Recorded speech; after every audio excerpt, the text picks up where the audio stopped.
యెహోషువ గ్రంథం 3వ అధ్యాయం 7వ వచనం. అప్పుడు యెహోవా యెహోషువతో ఇట్లనెను, నేను మోషేకు తోడయ్యుండినట్లు నీకును తోడయ్యుందునని ఇశ్రాయేలీయులందరూ ఎరుగునట్లు నేడు వారి కన్నుల ఎదుట నిన్ను గొప్ప చేయ మొదలు పెట్టెదను.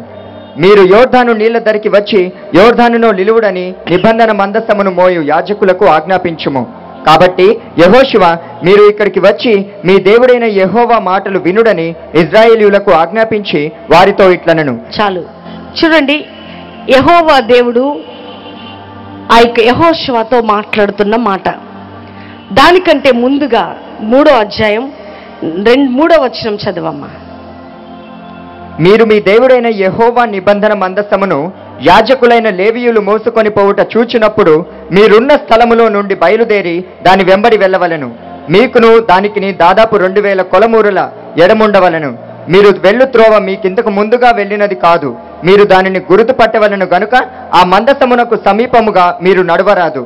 మరియు యెహోషువ రేపు యెహోవా మీ మధ్య అద్భుత కార్యములను చేయును గనుక మిమ్మును మీరు పరిశుద్ధపరచుకొనుడని జనులకు ఆజ్ఞ ఇచ్చెను. గట్టిగా చప్పట్లు కొడదాం.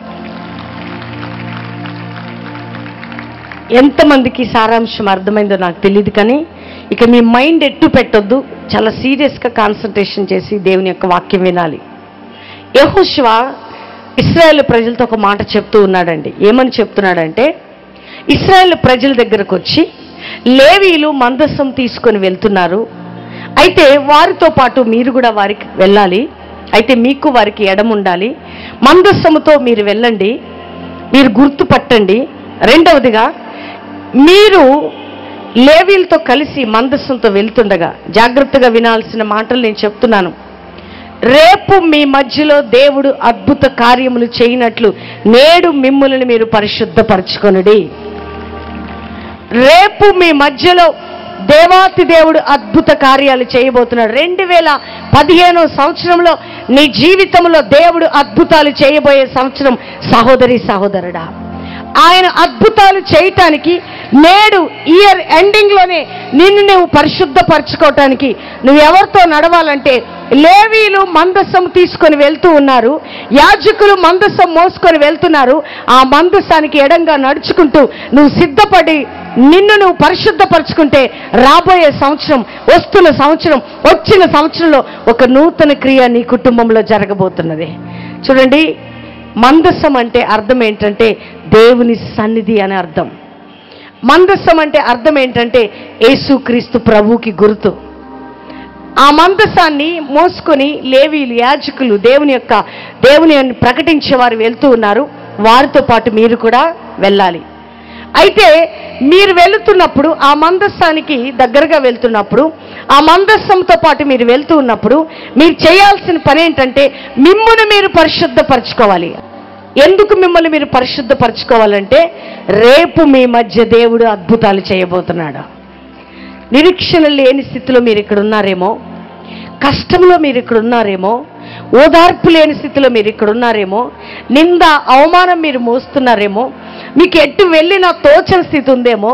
ఒకవేళ మందసం అంటే లేవీయులు మందస్సాన్ని వెంబడించిన అనుభవం ఉన్నా, అంటే దేవుని సేవకులు, నీవు ఆ యేసయ్యని వెంబడించలేని అనుభవంలో ఉన్నావేమో. కానీ ఇప్పుడు ఆ మందస్సమైన యేసయ్యను వెంబడిస్తూ నిన్ను నువ్వు పరిశుద్ధపరచుకుంటూ ఆయన సన్నిధిలో మోకరించి, ఎప్పుడైతే నీ పొరపాట్లు, నీ అయోగ్యతలు, నీ జీవితంలో జరిగిన తప్పులు నేడు నీవు దిద్దుకుంటూ ఉండగా రేపు మీ మధ్యలో ఆ పరిశుద్ధుడైన దేవుడు మీ కుటుంబ పక్షంలో, వ్యక్తిగత పక్షంలో, సేవా పక్షంలో, సంఘ పక్షంలో, ఆర్థిక పక్షంలో గొప్ప కార్యాలు చేయబోతున్నాడు. దేవుని బిడ్డలారా, నమ్ముతున్న వారు గట్టిగా చప్పట్లు కొట్టండి. నేను ఒక సహోదరిని అడిగాను, అమ్మా నువ్వు రోజు ఎందులో భోజనం చేస్తావంటే ప్లేట్లో తింటాను. మరి నువ్వు తినే ప్లేటే కదా, ఎందుకు ఆ ప్లేట్ కనుక్కోవడం, ఎవరో తినట్లేదు కదా, నువ్వే కదా తినేది, ఎందుకు కడుక్కుంటావు, అదే ప్లేట్లో రోజు తినరాదంటే, అబ్బా అట్లా అంటారు ఏంటమ్మా, ఎంత మనం తింటే మాత్రం మన ప్లేట్ మనము కడుక్కోవద్దా? ఆమె తోమి ప్లేట్ని కడిగి తుడిచి భోజనం చేస్తుంది. అంటే శారీరకంగా తినే ఆహారంలో ఆ భోజనం, తను తినే ఆహారానికే, నీవు నేను తినే భోజనానికే ఆ ప్లేట్ సోప్తో కడగాల, వాటర్తో క్లీన్ చేయాలా, బట్టతో తుడవాలా, మంచిగా భోజనం చేయాలా. ఎందుకు? శుభ్రంగా నీ కడుపులోకి వెళ్ళటానికి. కానీ రోజు నువ్వు తినే ఆహారంలో తిన్న ప్లేట్ని అట్లా కడుక్కుంటే నీ హృదయముని ఎంత శుభ్రం చేసుకోవాలో ఒక్కసారి నువ్వు ఆలోచించు సహోదరి సహోదరుడా. కొంతమంది అంటారు, హృదయ శుద్ధి లేకుండా దేవుడు నన్ను దీవిస్తాడు, హృదయంలో ఆ సంపూర్ణత లేకుండా దేవుడు నన్ను ఆశీర్వదించాలి. కానీ ఈ రాత్రి 2014 చివరి ఆదివారం దేవునితో ఎందుకు మాట్లాడుతున్నాడంటే, ఈ రాత్రి లేవీయులు, యాజకులు, దేవుని సేవకులు మందస్సమును మోసుకుంటూ, అంటే యేసయ్యను మోసుకొని ప్రకటిస్తుండగా ఆ మందస్సానికి యేసయ్యకి దగ్గరగా వచ్చి నిన్ను నీవు ఈ రాత్రి పరిశుద్ధపరచుకుంటే 2015 మొదటి దినము నుంచే దేవుడు నీ జీవితంలో ఒక అద్భుత కార్యం చేయబోతున్నాడు. ఇది రాసి పెట్టుకోండి దేవుని బిడ్డలారా. ఈ రోజు కానీ నువ్వు ఒబే అయితే, ఈ రోజు కానీ పరిశుద్ధపరచుకుంటే, ఈ రోజు కానీ నీ హృదయంలో శుభ్రం చేసుకుంటే, ఈ రోజు కానీ నీ హృదయాన్ని సంపూర్ణంగా ఆయన రక్తంలో కడుక్కుంటే, రేపే ఇన్ని సంవత్సరాలు జరగని అద్భుతాన్ని నువ్వు చూడబోతున్నావు. యెహోషువ ప్రజలతో చెప్తున్నాడండి, రేపు దేవుడు అద్భుత కార్యాలు చేయబోతున్నాడు. అందరు చెప్పండి మీ కుడి చేయి పైకెత్తి, 2015 నా జీవితంలో దేవుడు అద్భుతాలు చేయబోతున్నాడు. 2015 నా కుటుంబంలో అద్భుతాలు చేయబోతున్నాడు. అంతకంటే ముందుగా నేను పరిశుద్ధపరచబడబోతున్నాను. నీలో ఏ కోపం ఉందో, నీలో ఏ సణుగుడు ఉందో, నీలో ఏ ద్వేషం ఉందో, నీలో ఏ అసూయ ఉందో, నీలో ఏ చీకటి ఉందో, నీలో శరీర కార్యాలు ఉన్నాయో, నీలో ఏది ఉందో అవన్నీ కూడా ఆ మందసం యేసయ్య పాదాల దగ్గరికి వెళ్ళి చెప్పాలి. ఏమనంటే, యేసయ్యా నేను అన్నిటితో నింపబడి ఉన్నాను, కానీ ఇవన్నీ నాలో నుంచి బయటికి వెళ్ళిపోవాలి, నీ పరిశుద్ధత నాలోనికి వచ్చేసేయాల. ఎప్పుడైతే నిన్ను నువ్వు శుద్ధీకరించుకుంటావో, నిన్ను నువ్వు పరిశుద్ధపరచుకుంటావో, నిన్ను నువ్వు ఎప్పుడైతే ఆయన రక్తం కింద కడుక్కుంటావో, ఆకాశ తుమ్ములు నీ కోసం దేవుడు తెరవ చేయబోతున్నాడా. ఎందుకంటే కొన్ని సంవత్సరాలు అవుతుందేమో నీ భర్త నిన్ను విడిచిపెట్టి, కొన్ని సంవత్సరాలు అవుతుందేమో నీ భార్య నిన్ను విడిచిపెట్టి, నీకు వచ్చిన వ్యాధి కొన్ని సంవత్సరాలు అవుతుందేమో, ఆర్థిక పోరాటం కొన్ని సంవత్సరాలు అవుతుందేమో, మానసిక ఒత్తిళ్లు, కుటుంబ పోరాటం, పిల్లల నుంచి పోరాటం, ఎటు చూసిన వేదనను అనుభవిస్తున్నావేమో, నీ సేవలో, నీ జీవితంలో, నీ కుటుంబంలో ఫలింపు లేని స్థితిలో ఉన్నావేమో. కానీ నేడు నీవు పరిశుద్ధపరచుకోవటం ద్వారా రేపు నువ్వు ఒక అద్భుతాన్ని చూడబోతున్నావు. అందుకని చెప్పండి, నీకు రేపటి దినములో ఒక మంచి భవిష్యత్తు ఉంది సహోదరి. సాతాను అంటది, నువ్వు పాపివి, నీకు భవిష్యత్తు లేదు, నీ జీవితం అయిపోయింది, ఇక ఇన్ని సంవత్సరాలు అదే అనుకొని తీర్మానాలు చేసుకొని తప్పిపోయావు, ఇంకేం చేసుకుంటావులే, నోరు మూసుకో అంటది. కానీ దేవుడు అంటాడు, అయినను నీ శాపాన్ని నేను ఆశీర్వాదకరంగా మార్చే దేవుడను. నువ్వు నా సన్నిధికి వచ్చి, ప్రభువా నేను తప్పిపోయానయ్యా, పడిపోయానయ్యా, తొలగిపోయానయ్యా, నేను దిగజారిపోయానయ్యా, అయ్యా నేను అన్ని విషయాలు ఫెయిల్ అయిపోయాను, కానీ మందస్సమైన నిన్ను యేసయ్యా నిన్ను వెంబడిస్తున్నాను, అయితే నా జీవితంని మార్చగలిగిన దేవుడు, అద్భుతం చేయగలిగిన దేవుడు అని నువ్వు ఎప్పుడైతే ఆయన సన్నిధికి వచ్చి నిన్ను నువ్వు పరిశుద్ధపరచుకుంటావో, ఈ రోజు వరకు ఆగిపోయిన ఒక గొప్ప ఆశీర్వాదం నీ కుటుంబంలోనికి రాబోతుంది. సహోదరి సహోదరుడా, మీరు రాసి పెట్టుకోండి. ఈ 3 days ఇయర్ ఎండింగ్, ఈ చివరి దినాల్లో నువ్వు పరిశుద్ధాత్మ దేవునితో నిబంధన చేసుకొని సిద్ధపడు. మొదటి దినమునే దేవుడు నీ కుటుంబంలో ఎర్ర సముద్రం 2 పాయలైన కార్యాన్ని చేయబోతున్నాడు. సహోదరి, నమ్ముతున్నారా? నమ్మిన వారు గట్టిగా చప్పట్లు కొట్టాలి, చేతులున్న వారు గట్టిగా చప్పట్లు కొట్టాలా. ఎందుకు నేను చెప్తున్నానంటే, యెహోషువ శత్రువులను జయించడానికి, యుద్ధాన్ని చేయటానికి ఎక్కడికి వెళ్ళినా ప్రజలతో అన్నాడు, మనల్ని మనం పరిశుద్ధపరచుకుందాం, దేవుడు రేపు శత్రువుని మన చేతికి అప్పగించబోతున్నాడు. ఈరోజు శత్రువు నిన్ను హతమారుస్తుందా? సాతాను నిన్ను కృంగదీస్తుందా? ఎక్కడికి వెళ్ళినా అవమానం, నింద, వ్యతిరేకత. చాలా మంది పైకి నవ్వుతుంటారండి, హృదయంలో అగ్ని పర్వతాలు బ్రద్దలవుతుంటాయి. కొన్ని సమయాల్లో కొంతమంది ఎన్నో రీతులుగా మనుషుల దగ్గర నటిస్తుంటారు సంతోషంగా, కానీ జీవితంలో ఎంతో ఓడిపోయిన, పరాపజయం, అవమానం, నింద, ఒంటరితనం, ఆర్థిక పోరాటం, సమస్యలు, ఇరుకులు, ఇబ్బందులు, ఎటు తోచని స్థితిలో ఉన్నారు. కానీ ఈ రాత్రి నీకు శుభవార్త ఏంటో తెలుసా? నువ్వు యేసయ్యని అనే ఆ మందస్సాన్ని గట్టిగా పట్టుకోబోతుండగా, ఆ మందస్సముతో నీ జీవితం అంటుకట్టబడబోతుండగా, ఆ పరిశుద్ధుని దగ్గర నువ్వు పరిశుద్ధపరచబడుతుండగా, ఆ పరిశుద్ధతలో నుంచి నీ జీవితం ఇంకా సంపూర్ణతలోకి రాబోతుండగా, ఇంతవరకు బ్లాక్ అయిపోయిన ప్రతి బ్లెస్సింగ్ న్యూ ఇయర్ మొదటి వారం నుంచే దేవుడు నీ జీవితంలో అద్భుతం చేయబోతున్నాడు, అద్భుతాలు చేయబోతున్నాడండి. అందుకని యేసయ్య అంటున్నాడు, ఈరోజు నిన్ను నువ్వేం చేయాలంటే పరిశుద్ధపరచుకో. గత రాత్రి హీలింగ్ సర్వీస్ జరిగింది మా దగ్గర సాటర్డే. మేము చాలా అలసిపోయాం ప్రార్థనలో, ఫాస్టింగ్ ప్రేయర్లో. కానీ ఉట్టిగా నేను ఇట్లా నిలబడ్డాను, ఆరాధన జరుగుతుంది. ఒకటేసారి 150 మందిని యేసయ్య స్వస్థపరిచాడు. ఎవరు స్వస్థపరిచారండి చెప్పండి? ఎందుకంటే వాళ్ళు ఏమన్నారంటే, ప్రభువా మా పాపములు క్షమించి మమ్మల్ని అంగీకరించమని ఏడ్చారండి. కడుపులో ఉన్న క్యాన్సర్ గడ్డలతో సహా కరిగిపోయాయి. Instant healings. ఒక ఆమె ఏడుస్తూ చెప్పింది, 3 సంవత్సరాల నుండి ఈ గడ్డ మోసుకుంటూ ఏడుస్తూ వచ్చానమ్మా, క్షణాల్లో నా బాధను నా యేసయ్య తీసేశాడు. క్షణాల్లో. కొన్ని సంవత్సరాల నుంచి నరకయాతన పడుతున్నావేమో సహోదరి. ఇయర్ గడుస్తున్న కొద్దీ భారం పెరిగిపోతుంది. సంవత్సరాలు గడుస్తున్న కొద్దీ వేదన, దుఃఖము, పోరాటము నీ సొల్యూషన్ లేని సమస్యగా, ఒక సవాలుగా నువ్వు ఎదుర్కొంటున్నావేమో. కానీ నీకు శుభవార్త, 2014 15వ సంవత్సరం మొదటి వారంలో నుంచే ఎరుకో గోడలు కూలినట్లు నీ కుటుంబంలో శత్రుకోట గోడలు, నీకు నీ శత్రువుల ఎదుట దేవుని తలెత్తబోతున్నాడు. అందుకని యెహోషువతో దేవుడు అంటున్నాడండి, ఎప్పుడైతే మనల్ని మనం పరిశుద్ధపరచుకున్నాడని ఇశ్రాయేలు ప్రజలతో యెహోషువ చెప్పాడో, తను తాను పరిశుద్ధపరచుకోవటం ప్రారంభించాడో, 7వ వచనంలో యెహోవా ప్రత్యక్షమై అంటున్నాడు, యెహోషువ నేను మోషేకి తోడై ఉన్నట్లు నీకు తోడై ఉండబోతున్నాను. గట్టిగా చప్పట్లు కొట్టండి.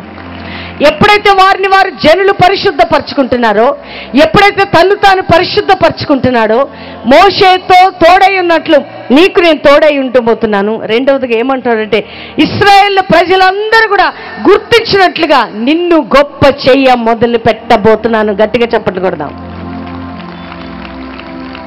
అంటే మోషేని ఇశ్రాయేలు ప్రజలు ఎట్లా గౌరవించారో, మోషేని ఇశ్రాయేలు ప్రజల మధ్య దేవుడు ఎట్లా గొప్ప చేశాడో, ఇదిగో నిన్ను ఇశ్రాయేలు ప్రజలు పరిశుద్ధపరచుకోబోతుండగా నిన్ను నేను గొప్ప చేయ మొదలు పెట్టబోతున్నాను. నిన్ను గొప్ప చేస్తుండగా ఇశ్రాయేలు ప్రజలు నీతో నేనున్నానని గ్రహించబోతున్నారు. అంతే. క్రైస్తవ సంఘమా, దేవుని బిడ్డలారా, మీరు గుర్తుపెట్టుకోండి, దేవుడు మనతో ఉన్నాడని లోకం గ్రహించాలా. అర్థమవుతుందా? ఒక వ్యక్తి నీకు రెస్పెక్ట్ ఇవ్వట్లేదా? ఒక వ్యక్తి నిన్ను తృణీకరిస్తున్నాడా? ఒక వ్యక్తి నీకు విలువ ఇవ్వట్లేదా? నువ్వు అనుకుంటావు, ఎందుకు వీరు నన్ను ముందు గౌరవించినట్లుగా గౌరవించట్లా, ఎందుకు వీరు నన్ను ప్రేమించట్లా? చూడండి, దేవుడు నీకు తోడై ఉంటేనే, దేవుడు నిన్ను గొప్ప చేస్తేనే ప్రజలు నిన్ను గొప్ప చేస్తారు. ఈ రోజు వరకు అందరూ నిన్ను తృణీకరించారమ్మా. నీ కుటుంబంలో అందరి ద్వారా నువ్వు అవమానపరచబడ్డావు. దేవుడు ఎందుకు ఇలా చేశాడు అనుకుంటున్నావు. కానీ రాత్రి నీకు శుభవార్త, నీ హృదయాన్ని యేసయ్య సన్నిధికి వెళ్ళి విప్పి, అయ్యా నా వలన, నా కుటుంబం వలన జరిగిన ఏ పొరపాటైనా తండ్రి క్షమించి నన్ను పరిశుద్ధపరిచిన ఆయన అని ఎప్పుడైతే ఆ మందసం, ఆ పాదాలు పట్టుకుంటావో, ఆ యేసయ్య నిన్ను పరిశుద్ధపరచడమే కాక ఈ రోజు వరకు నీ శత్రువుల ఎదుట తల ఉంచుకున్న నిన్ను, నీ శత్రువుల ఎదుట నీకు భోజనం సిద్ధపరచబోతున్నాడు ఆయన. అనేక మంది నిన్ను గౌరవించినట్లు, నీకు మర్యాద ఇచ్చినట్లు, నీకు విలువిచ్చినట్లు ప్రజల ఎదుట నా దేవాతి దేవుడు నిన్ను, నీ కుటుంబాన్ని గొప్ప చేయబోతున్నాడు. సహోదరి సహోదరు, నమ్ముతున్న వారు గట్టిగా చప్పట్లు కొట్టండి.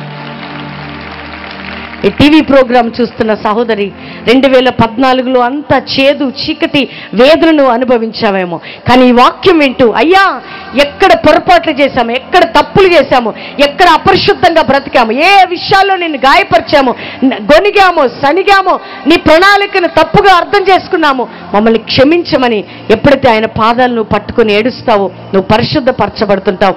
ఎప్పుడైతే నువ్వు పరిశుద్ధపరచబడుతుంటావో, దేవుడు నీకు తోడై ఉండి నిన్ను గొప్ప చేయ మొదలు పెట్టబోతున్నాడు. మీ అందరికీ వాగ్దానం ఏంటో తెలుసా? 2015 దేవుడు నిన్ను గొప్ప చేయబోతున్నాడు. బెడ్ మీద ఉందాం అనుకుంటున్నావా? ఇంకా రోగంతో మూలుగుదాం అనుకుంటున్నావా? ఇంకా బీపీ షుగర్తో బాడీని ఇంకా ఆ యొక్క శరీరం అంతా క్షీణించేటట్టు చేసుకుందాం అనుకుంటున్నావా? ఛాతి నొప్పితో, మానసిక ఒత్తిళ్లతో, హార్ట్ స్ట్రోక్తో, వ్యాధితో, క్యాన్సర్తో, ఎయిడ్స్తో, భార్యాభర్తలు విడిపోయి బాధతో ఉందాం అనుకుంటున్నావా? నీ సంఘము చీలిపోయి, నీ సంఘములో అనేక గొర్రెలు తప్పిపోయి వేదనతో అనుభవిస్తున్నావా? నీకు శుభవార్త, నీ సంఘము ఎదుట దేవుడు నిన్ను గొప్ప చేయబోతున్నాడా? ప్రజలారా, ఏ డాక్టర్స్ నీకు హోప్లెస్ అని నీ చెయ్యి విడిచిపెట్టారో వారి ఎదుట నీ దేవుడు నిన్ను గొప్ప చేయబోతున్నాడా? ఎక్కడ నీ గర్భంలో పిల్లలు పుట్టరని డాక్టర్ సర్టిఫై చేశారో, లోకము నిన్ను గొడ్రాలు అంటుందో, అక్కడే నీ దేవుడు నిన్ను గొప్ప చేయబోతున్నాడు. 2015 ఏంటో తెలుసా? 14 కంటే చాలా బ్లెస్డ్గా ఉండబోతుంది నీ సంవత్సరం నీ జీవితంలో. అందుకనే దేవుని బిడ్డలారా, 3 దినాలు ఇస్తే ఉపవాసం ఉన్నట్లు ఒక 3 దినాలు ఉపవాసం ఉండి నువ్వు యేసయ్య మందసాన్ని గట్టిగా పట్టుకో. మందసమైన యేసయ్యని హత్తుకో. ఆ మోకరించి 3 దినాలు ఎట్లా ఏడుస్తామంటే, అయ్యా ఈ ఇయర్లో నేను ఎక్కడ పొరపాటు చేశానో ఒక్కసారి నన్ను చూడయ్యా, నన్ను క్షమించు తండ్రి, నీ పాదాలు పట్టుకుంటున్నాను, నీకు మాట ఇచ్చి ఎక్కడ తప్పిపోయాను, తీర్మానంలో ఎక్కడ తప్పిపోయాను, నా యొక్క ఆలోచనల ద్వారా ఎక్కడ తప్పిపోయాను, క్రియల ద్వారా ఎక్కడ తప్పిపోయాను, చూపుల ద్వారా ఎక్కడ తప్పిపోయాను, పొరపాట్లు ఎక్కడెక్కడ చేశాను, ప్రతి విషయంలో నన్ను క్షమించు. వాగ్దానాల వెంట పరిగెత్తకండి, వాగ్దానాలే నీ వెంట పరిగెత్తుకుంటూ రాబోతున్నాయి. ఎందుకంటే నీవు పరిశుద్ధపరచుకుంటుండగా ఆ పరమ తండ్రి నిన్ను కౌగిలించుకోబోతున్నాడా? నువ్వు ఆయన ఎదుట సాగిలపడి తండ్రి అని నువ్వు మొరపెడుతుండగా ఆ పరమ తండ్రి నిన్ను హత్తుకొని ఎత్తుకోబోతున్నాడు 15 సంవత్సరంలో. ఇదే మీకు మేము ఇచ్చే గుడ్ న్యూస్ దేవుని బిడ్డలారా.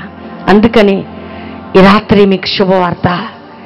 క్యాన్సర్తో ఉన్నావా, ఎయిడ్స్తో ఉన్నావా, తృణీకరించబడ్డావా, వెలివేయబడ్డావా, అవమానపరచబడ్డావా, నీకంటూ ఒక స్టాండర్డ్, ఒక మంచి స్టేటస్ లేక ప్రజలు నిన్ను గౌరవిస్తలేరా, ఒకవేళ ఉద్యోగం లేదా, నీ తల్లిదండ్రులు నీ ఆర్థిక పరిస్థితులను బట్టి మనుషులు నీకు విలువివ్వట్లేదా, నీ భర్త లేదా నీ తండ్రి, నీ అన్నదమ్ములు త్రాగుడికి బానిసై విలువలేని వెలలేని జీవితాన్ని జీవిస్తున్నావా?